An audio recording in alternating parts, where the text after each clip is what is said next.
자, 물가 상승률 감안하면 사실상 제로 금리 시대라고 합니다. 그러니까 은행에서 돈을 빌려도 이자가 거의 없다. 뭐 이런 얘기인데요. 그런 기사들 보면서 많이 궁금해 하셨을 겁니다. 과연 이런 시대에는 대출을 어떻게 해야 되는지, 대출 받아서 집을 사는 게 맞는 건지 이런 부분에 대해서 궁금하실 텐데 오늘 특별히 부동산 전문가 초대했습니다. 미소부동산 연구소의 박종복 원장님 오셨습니다. 예, 고맙습니다. 안녕하세요. 자, 첫 번째 가장 쉬운 질문 그리고 궁금한 질문인데 지금 집을 사는 게 맞습니까? 일단은 맞다고 예. 보여야 됩니다. 일단 뭐 그 집을 살 때 현금을 다 보유하고 사신 분들이 대부분 없는데요. 네. 집을 사신 분들의 그 대출 금리 아니면 대출금이 너무 과다하게 받아서 집을 살 경우에는 이제 피해 사례가 많이 발생되는데요. 최근의 금리에 아파트 값도 많이 떨어져 있는 상태에서 금리가 낮기 때문에 기회가 되지 않을까 보고 있습니다. 백 팀장님은 뭐 기준금리 낮아졌다 이런 기사 보면서 어떤 고민, 어떤 생각을 뭐 하셨어요? 이제 사실 그 변동금리, 그 주택담보대출 변동금리 네.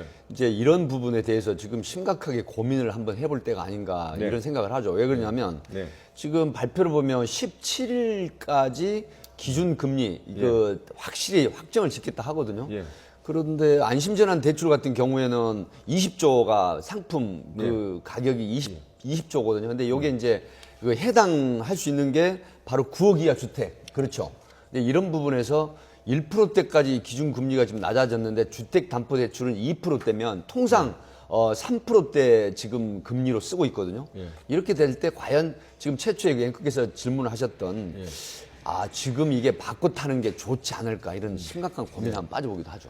자, 이제 박종복 원장님께서는 집을 사도 좋은 시기인 것 같다 말씀을 드렸는데 대출 앞서도 말씀드렸지만 한 2억 빌리면 한 40만 원 원리이자가 되는 것 같아요. 물론 자기의 소득 같은 것도 좀 감안을 하겠지만 어느 정도 대출을 받아서 대출을 받는 게 좋을까요? 저희가 그 금리에 따라서 그 집을 대출받는 금액을 측정을 해야 되는데요. 예를 들어서 한 4%대 이상일 경우에는 집값의 30% 정도 이내가 집값 만약 1억이면 3천만 원 정도 대출받고 사는 게 좋고요. 금리 2%대라면 그래서 좀 무리하더라도 3, 40% 정도 집값에 대출을 받고 사셔도 무리한 대출 이자가 아니기 때문에 괜찮지 않나 보고 있습니다. 그러니까는 사실은 이 예전 불과 한 1년 전만 하더라도 2억 빌리면은 월이자가 한 8, 90만 원 됐는데 그렇죠. 지금 반으로 떨어진 거 아니겠습니까? 그러면 일반적인 소비자들은 그러면 대출 금액을 2배로 늘리면 어떨까 이런 생각도 할 텐데 그런 생각은 어떻습니까? 그건 위험한 발상입니다. 위험합니다. 예, 그렇게 해가지고 고생했던 분들이 IMF 때, 그때 아주 고생을 많이 하셨거든요. 왜냐면 아파트 값이 떨어지고 금리는 올라가고, 그리고 가계 부담이 이제 커지니까 거기에서 이제 하우스 푸어들이 많이 생겼던 거죠.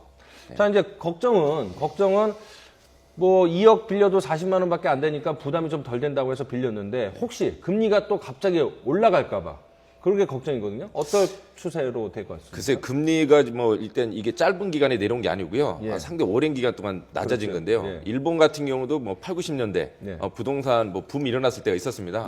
그때 자고 일어나면 가격이 오를 정도. 쉽게 일본에 있는 땅을 팔면 미국을 4번을 산다고 했을 정도의 가격이 올랐었거든요. 그때 금리가 올라가면서 부동산 붕괴가 생겼습니다. 우리나라는 이제 그건 어렵다고 봐야 되고요. 또 시행착오를 한번 주변에서 봤기 때문에 금리를 이렇게 쉽게 빠른 시간에 올리지는 어려울 거로 보고 있습니다. 자, 한 가지만 더 궁금한 게 지금 2008년도인가요? 그 글로벌 금융위기가 왔을 때 그때 원인이 이제 모기지라고 해서 대출 많이 받은 서민들도 대출을 무작정 받아갖고 문제가 되지 않았습니까?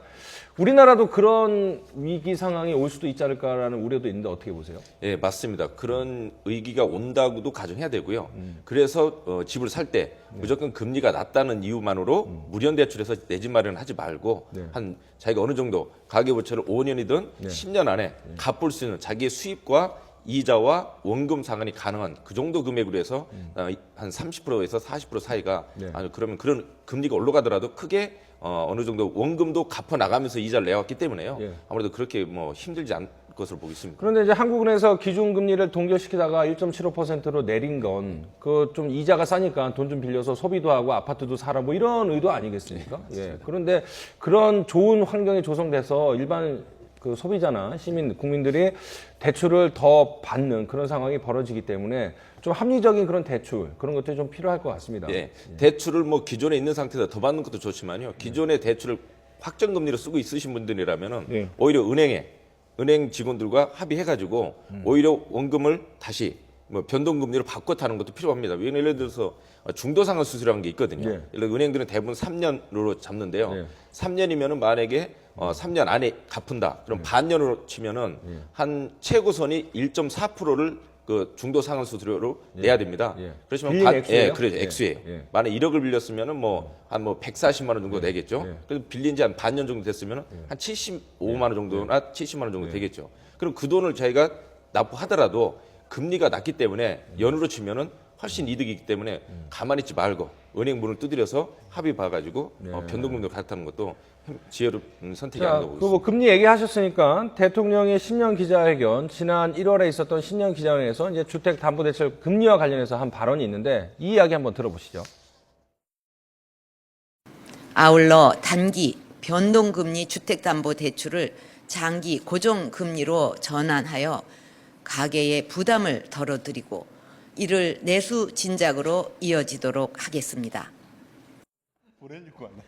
자, 저희 패널 여러분들도 제가 잠시 한번 알아봤는데 김성수 평론가님이 우리 박 원장님이 말씀하신 무리한 대출자의 전형적인 예시인데 자, 집값의 몇 %를 대출을 받으셨죠?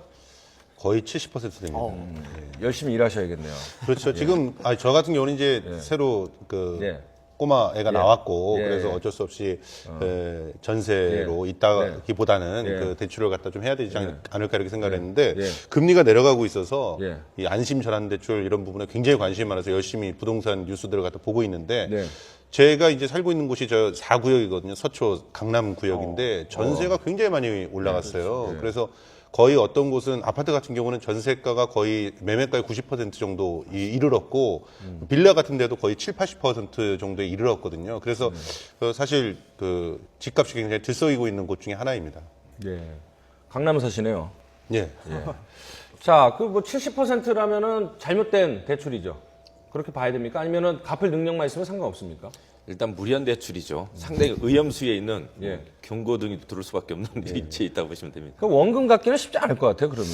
제가 선택한 대출이 이제 원금을 같이 상환하는 대출이어서 그래서 이제 계속 그 갚아나가는 그런 대출을 갖다 선택했기 때문에 뭐 무리한 대출에 대한 나름대로의 대안들을 갖다 좀 이렇게 근데 사실 갖췄죠. 우리 김성국 평론가 저는 이해가 가는 게 무리한 대출을 할 수밖에 없는 게 아직까지 전세가하고 집값이 너무 비쌀 수밖에 없어요. 그래서 뭐 부모님으로도 정말 풍족하게 물려받지 않는 이상 아무리 열심히 일하는 그런 우리 서민들 같은 경우에는 대출을 많이 받고 집을 살 수밖에 없거든요. 그러니까 위험하지만 어쩔 수 없는 선택이니까 여기에 대한 또 어떤 대책이 필요할 것 같습니다. 자, 이제 금리가 많이 낮아졌다고 하는데 얼마나 낮아졌고 그 낮아진 만큼 이자액은 얼마나 줄어드는지 한번 비교를 해보도록 하겠습니다. 그래픽을 보시죠. 자, 2012년도에 주택담보대출의 평균 금리가 4.6%. 그러니까 돈을 빌리면 2억 원을 빌리면 한 달에 한 76만 원을 내야 했는데 올해 같은 경우에는 2.6%로 떨어지면서 2억을 빌려도 43만 원. 그러니까 한 40% 정도 줄었다. 이렇게 봐야 되는데요.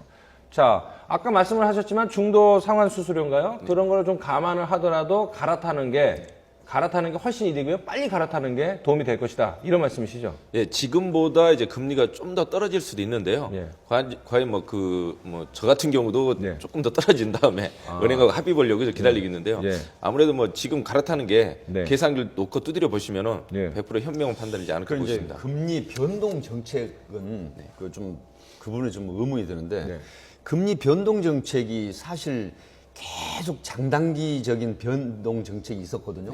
근데 지금 만약에 그 말씀을 해주신다고 하면 지금 이 금리 저리 시대가 언제 어느 정도까지 몇 년 정도 갈 거를 혹시 예상을 하시는지 그걸 묻고 싶습니다. 아주 예리한 질문이신데요. 제가 정확한 대답은 드리겠는데 그래도 한 2, 3년은 저는 갈 것으로 보고 있습니다. 너무 오랜 기간 동안에 부동산 침체가 있었기 때문에요. 이게 단기간에 그 짧은 그 저금리만 간다고 하면은 다시 또 그 옛날로 돌아가는 그런 장기적인 부동산 침체가 오지 않을까. 그래서 좀 오래 갈 것으로 보고 있습니다. 제가 우려하는 답변이 나왔습니다. 왜 그러냐면 박근혜 대통령 임기가 이제 3년 후면 끝나거든요.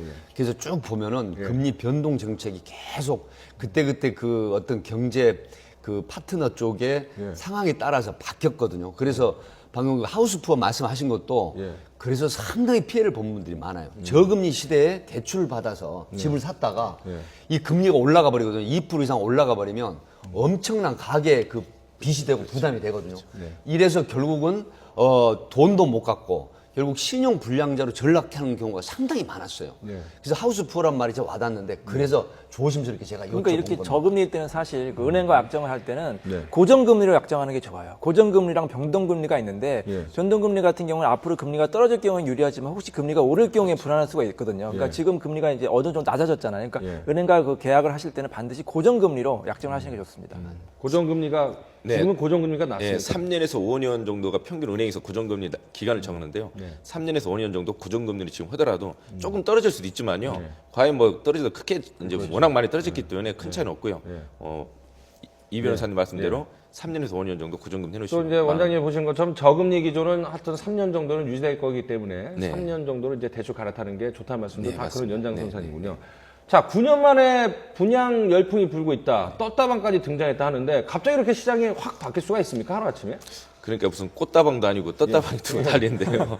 일단 그런 과잉 부동산 열기는 좀 위험하다고 봐야 됩니다. 왜냐하면 지금 그 9년 만이면 상당히 긴 기간 동안에 장기적으로 침체가 돼 있었는데요. 저러다 보면 이제 뭐 예를 들어서 웃돈까지 주고 거래하게 되고 그러면 그게 다 거품이 되거든요. 거품이 올라간 경우에는 그게 가격이 떨어지면 거품만 없어지면은 시세 준하는 가격이 되면 오히려 피해자들도 생기고 이 열기가 쉽게 또 가라앉을 수도 있겠죠. 저희가 부동산 그 가격 상승률은 물가 상승률 정도 수준이 가장 좋다고 하거든요. 지금까지 아파트가 너무 오랫동안 가격이 떨어져 있었던 상황에서는 오히려 떴다방보다도 좀 안정적으로 내 집 마련하는 분들의 실수요자로 의한 그런 분위기가 더 조성돼야 되지 않나 보겠습니다. 그러니까 분위기에 휩쓸려 갖고 차익 노렸다가는 잘못했다가는 큰 돈 날릴 수도 있겠군요. 낭패. 이제 주택으로서 자기가 뭐 큰 이득을 남겼다고 생각하시는 분들한테는 지금의 집 마련하기는 좀 위험하고요. 오히려 내 집 마련을 위해서는 뭐 저금리에 또한 자기가 원하는 위치, 면적을 생각한다면 아주 잘 활용할 필요가 있지 않나 보겠습니다. 근데 분양 열풍이 지금 일어나는 이유가 있어요. 제가 아침에 뉴스를 보니까 그 일간지 신문도 보니까 지금 서울도 2.24% 정도 주택 가격이 상승을 하고 있거든요. 그러니까 떴다방 했던 사람들이 지금 보세요. 지금 사지 않으면 집값이 계속 오르기 때문에 당신네 정도 경제적 지위에서는 아마 집 구하기 어렵습니다. 이렇게 부추기는 경향이 많다고 하거든요. 그럼 지금 2.24% 정도 집값이 올라가면 앞으로 계속 또 올라갈 소지가 있다. 이런 예측이 된단 말이죠. 그래서 떴다방이 지금 굉장히 분양 열풍을 또 주도하고 있다. 이런 측면인데 어떻게 보십니까? 맞습니다. 또 떴다방이 그렇게 그 또 인근에 있는 이유를 보면은 거기에서 그 대기자들이 100% 다 그 실 분양받을 분들이 아니거든요. 또 아무래도 동원된 인원도 있고 하기 때문에요. 뭐 선의 피해자가 100% 생긴다고 해야 되고요. 어쨌든 뭐 그런 분위기 뭐 그런 게 너무 휩쓸릴 필요 없이 내실 있는 올바른 판단하시면은 뭐 피해는 없지 않나 보겠습니다. 백 팀장이 자꾸 저보다 이렇게 날카로운 질문. 아니, 관심이 많아서 그렇습니다. 뭐 우리 이종구 앵커를 무시해서 그런 거 오해하지 마십시오. 자, 그런데 이제 광주 같은 경우에는 오히려 전셋값이 집값보다 더 올라갔다. 이 상식적으로 이해가 안 되는데 그 가능합니까? 가능하죠. 일단 급매물이 지금도 이제 강남 같은 데 보면은 일부는 급매물이 상당히 낮은 가격으로 형성돼 있는 데가 있어요. 거의 경매가 같은 그런 수준으로 급매물이 떨어져 있는데 같은 아파트 단지에서 뭐 어느 급매물 같은 경우는 거의 경매가 수준인데 전세 가격은 그거보다 높은 그런 일들이 벌어지고 있는데 사실은요 지금 이 광주뿐만이 아닙니다. 광주뿐만이 아니라 저희 아버님께서 사시는 곳이 이제 용인인데 용인 지역에도 이미 전세가는 상당히 그 높은 데서 그 형성돼 있는데 전세가는 떨어지질 않아요. 그런데 그 실거래 가격들 그 중에서 특히 급매로 나오는 그런 평수는 굉장히 그 가격이 떨어져서 실제로는 일부에서는 역전됐다라고 하는 그런 주장들이 있는데 이제 부동산에서는 이제 그게 역전됐다라고 하는 그런 얘기는 아직까지 안 하더라고요. 그러니까 이런 부분들은 실제로 그 아파트 가격이 떨어질 수밖에 없는 지방에서는 심각한 그런 문제를 부각이 될 거라고 봅니다. 근데 전세가가 오를 수밖에 없는 이유가 있는 게 전세가 귀해졌습니다. 왜냐하면 금리가 워낙 낮아졌기 때문에 집주인이 전세를 줘봐야 별로 소득이 안 되는 거예요. 그래서 그거를 이제 월세, 반전세를 돌리고 있잖아요.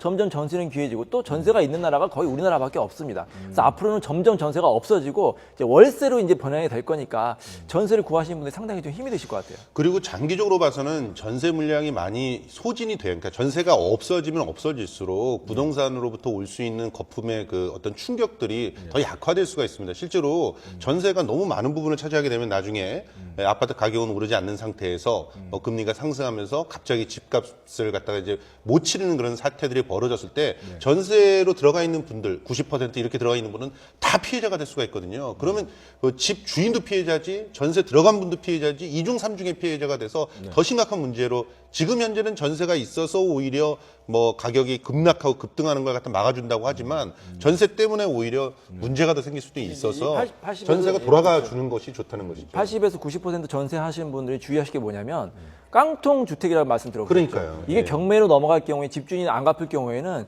이 전세권자가 전세금을 못 받을 수도 있어요. 특히 이제 선순위에 대출이 많이 잡혀 있을 경우에는 이 집이 만약에 그 집주인이 변제를 안 하고 경매가 될 경우에는 그 돈을 못 받을 수 있으니까 반드시 확정일자를 먼저 받으시고요. 또 대출이라든지 전세금이 이 집값의 50%를 넘어가는 경우에는 좀 위험하다고 볼 수 있으니까 상당히 주의하시고 들어가셔야 됩니다. 제가 이인철 변호사 하시는 말씀 제가 사실 하려고 했던 부분을 앞질러서 하셨는데 사실 지금 중요한 게 바로 깡통 그 주택이거든요. 이게 주의하실 건 뭐냐면 사실 보호하는 임차인 그 보호법에서 보호하는 액수가 정해져 있어요. 그렇죠. 근데 그 보호하는 액수를 넘어버리면 만약에 집 주인이 완전히 정말 푸어 형태로 돼버렸을 때 절대로 그 돈을 변제받지 못한다는 것이죠. 그래서 지금 중요한 게 뭐냐면 1년에 4번 정도 좀 번거로우시겠지만 3개월 분기별로 한 번씩 등기부 등본을 확인하시고 또 다른 제2금융권이나 또 다른 채무관계에서 이 가압류나 대출을 받은 게 있는지 이걸 예리하게 들여다봐야 됩니다. 그래서 사전에 피해를 줄이는 방법이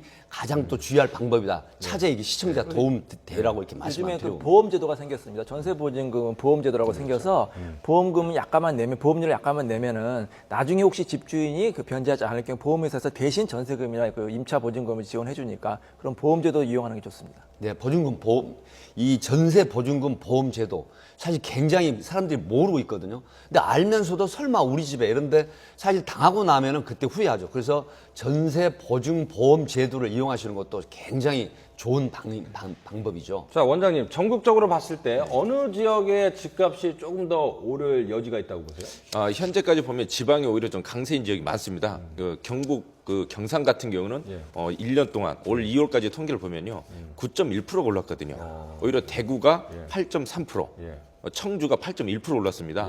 그 이유를 보면요, 공급과 수요가 밸런스가 잘 맞는 지역이었어요. 오히려 서울 경기는 너무 거품이 심하고 과잉 개발을 하다 보니까 아무래도 그 뭐 수요자는 적은데 또 금리까지 높았던 상황에서 그랬는데요. 오히려 지방은 뭐 튼튼하게 내실을 다지고 세대수를 인근의 뭐 분양성을 다 계산해서 그만큼 세대수를 맞춰서 그만한 위치에 지었기 때문에 오히려 튼튼하게 좀 그런 좀 가격이 수도권보다 더 오르지 않았나 보고 있습니다. 저희가 종이판을 준비를 했는데 이제 서울 지역을 한번 살펴보도록 하겠습니다. 보통 도봉 강북을 1구역이라고 합니까?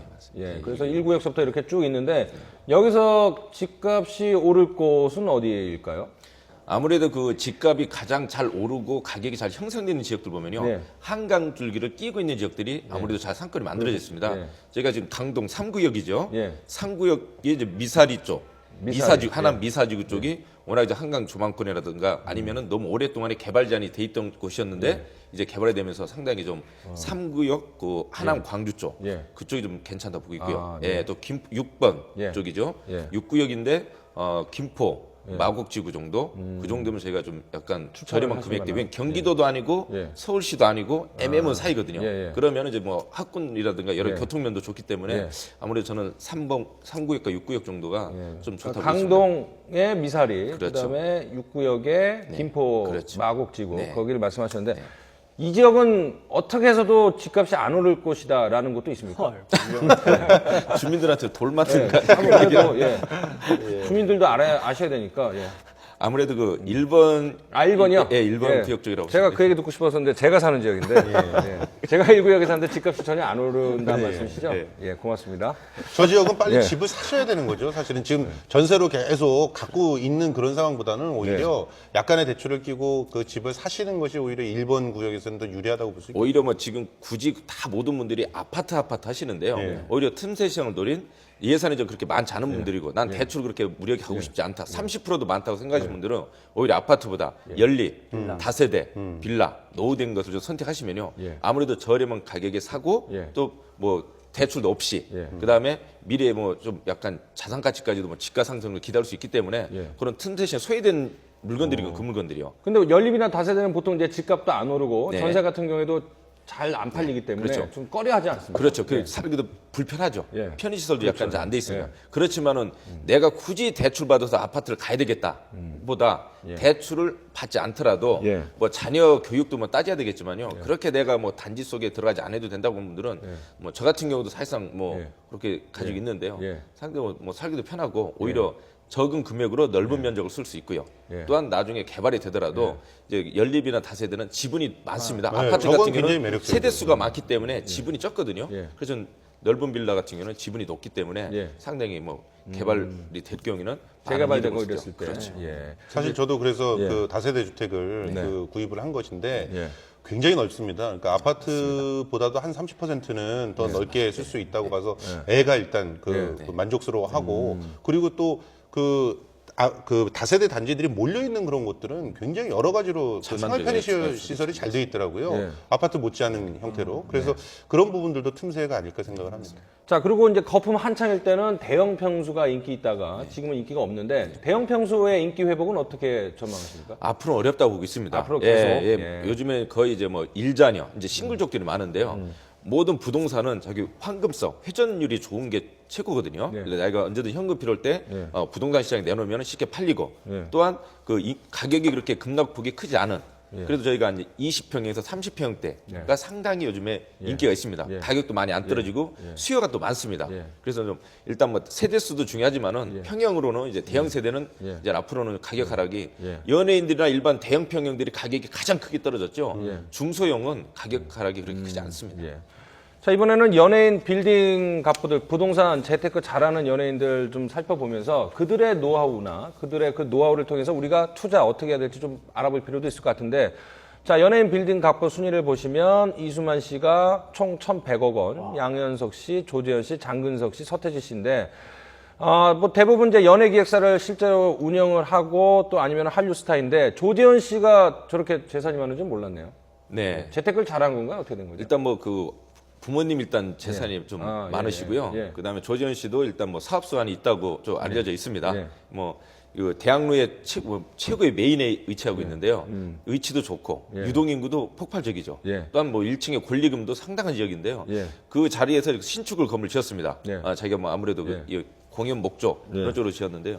일단 뭐 저 위치에는 어느 건물을 짓더라도 상당히 호가를 칠 수 있는 강북 대학로에서는 상당히 큰 가격대의 건물이라고 보시면 아니, 되겠습니다. 제가 저기를 너무 잘 알고 있는데요. 저 그 지역, 저기에다가 이제 극장을 짓고 싶다는 건 꿈이었어요, 사실. 연극이라면 누구다 저 공간에다 짓고 싶은데, 어느 날 이제 막 빌딩 올라오고 있는데 조재현 씨가 그걸 써 올렸다 그러더라고요. 그래서, 연극인들한테 좀, 저렴하게 나올 수 있는 그런 극장이 생기나 보다 했는데, 보니까 다른 데는 다 임대를 하시고, 자기 극장이 있고, 거기는 자기 레파토리만 이렇게 하시더라고요. 그래서 좀 아쉽다는 생각이 들었습니다. 좀, 조재현 씨 좀, 일반 젊은 연극인들한테도 좀 저렴하게 한번 지원도 좀 해주시고 그랬으면 좋겠습니다. 연극 배우 출신인데. 자, 연예인 빌딩 갑부들의 투자 노하우를 마지막으로 정리를 좀 해주시죠.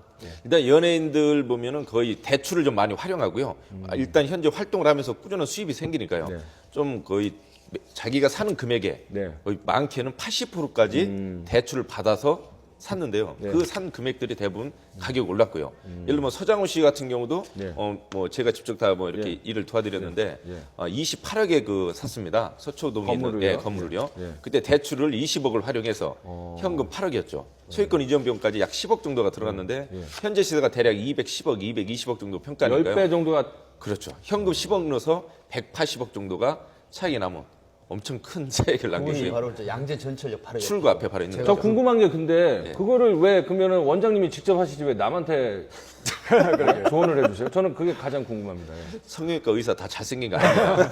못생긴 사람 많습니다. 죄송합니다. 중이 세 마리가 못 갔죠. 근데 이게 많은 분들이 뭐 부럽다 하면서 따라해야지 하는데 좀 위험할 수가 있습니다. 어떻게 보면 그림의 떡이거든요. 이분들은 충분한 소득이 되기 때문에 그 소득을 기반으로 해서 건물을 사는 거예요. 그래서 건물을 또 장기적으로 보유하기 때문에 이게 안전한 거지. 급하게 나는 돈도 없는데 대출을 왕창 받아가지고 건물 사겠다? 아주 위험할 수가 있습니다. 주식 투자랑 마찬가지군요. 그러니까 아주 신중하게 접근하셔야 실제로 조재현 씨가 산 땅도요 굉장히 비싼 겁니다. 이거 170억에 샀어요 거기를. 근데 그 대학로의 땅값을 올린 주범이다라고 이렇게 또 한때 비판도 받았거든요. 그만큼 비싼 가격에 그 땅을 수용을 했는데 그런데 거기다 건물을 새로 올리면서 일단 용적률이 더 나오고 하면서 전체적인 평가액이 올라간 거죠. 그러니까 그런 걸 생각하시면은 투자와 거기에 대한 어떤 리스크가 분명히 있다는 걸 기억하셔야 될 것 또 같습니다. 연예인들이 보면 대출 많이 받는 이유가요. 본인이 증빙할 수 있는 소득이 그 기준점이 있어서 그럽니다. 자기가 예를 들어서 뭐 현금을 뭐 다 보유하고 증빙할 수 없고 100억짜리를 사는데 자기는 증빙할 수 있는 게 30억밖에 없다. 그럼 70억을 대출 받아야죠.